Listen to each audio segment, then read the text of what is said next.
If trade tensions continue to escalate with Canada, or with the U.S. and Canada, our economy could be in for a recession in fewer than 2 years. Joining us this morning to explain is Vice President and Deputy Chief Economist with Scotiabank, Brett House. Good to have you with us this morning. Good morning. First of all, let's talk about trade war. Are we actually in a trade war? We've talked about tariffs. President Trump's talked about tariffs. There's dates been given. But is that actually a trade war?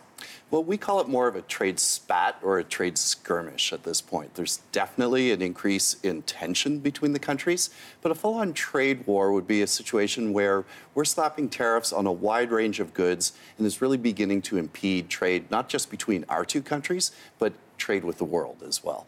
All right, well, let's see why we believe that we could possibly be headed for a recession in fewer than 2 years. That scares a lot of people.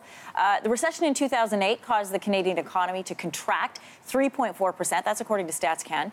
So what would need to happen to send our economy back into a recession, and how bad would it be?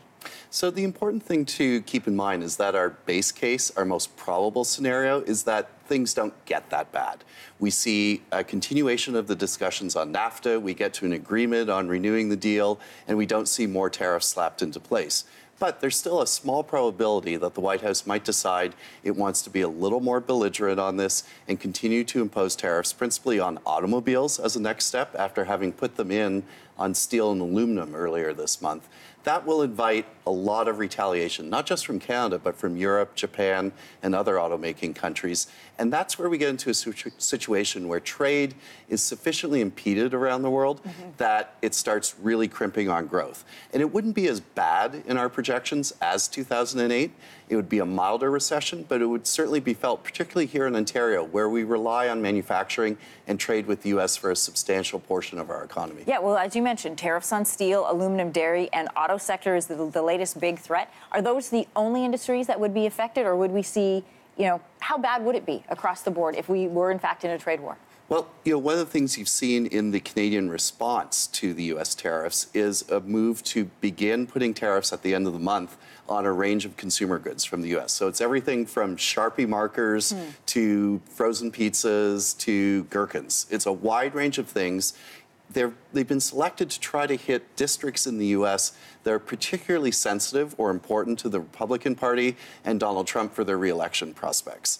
And so Canadians would see price increases on a lot of things that we consume every day. Typically in Canada, when things get expensive here, if you live near the border, you cross the border, you pick it up in the U.S. or you order it, from somewhere else. But when we are in a trade war situation, in particular with the U.S., we lose that option.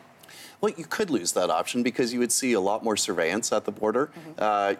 Getting waved through when you go to the outlet malls in Niagara Falls, New York might become a much less commonplace occurrence when tariffs have been raised a whole lot. In the report from Scotiabank, you laid out 4 scenarios. The first one says we'll see a return of the most favored nation tariff terms. The second is that NAFTA talks will continue, but with tariffs on motor vehicles. That's a big one. That hurts. And the third is that the U.S. imposes tariffs of 20% on all imports, while the last, this is the fourth option, is an all-out trade war. What is the most likely of these 4 scenarios? Well, we think it's something even more benign than those 4, where the NAFTA talks continue, but we get to an agreement that's constructive, and we avoid all of these escalations in tariffs. And that's not because we think the White House is feeling particularly nice to Canada right now. They're not. They're not, but it's because we think other people in the country can see the costs of tariffs, business, consumers, political leaders at different levels in the U.S. Congress, and their pushback against the White House is getting stronger and stronger. And we're hopeful that that will ensure that rational heads prevail. Well, I know that is the hope of the experts, and I know that's the rhetoric from the experts, such as yourself, you being an economist. But I think we have seen in the past couple of years that what seems logical or what seems like the normal course doesn't necessarily happen when it comes to this U.S. administration. Yeah, I'm not relying on the logic of the current president. I'm relying on the self-interest of people across the United States. But it does require all of us who work with Americans in different ways to use our personal diplomacy to help bring that on, too. And I still think that is by far the most probable route that we see ahead. This is what my mom says all the time, be the good. Thanks so much, Brett. Thank you.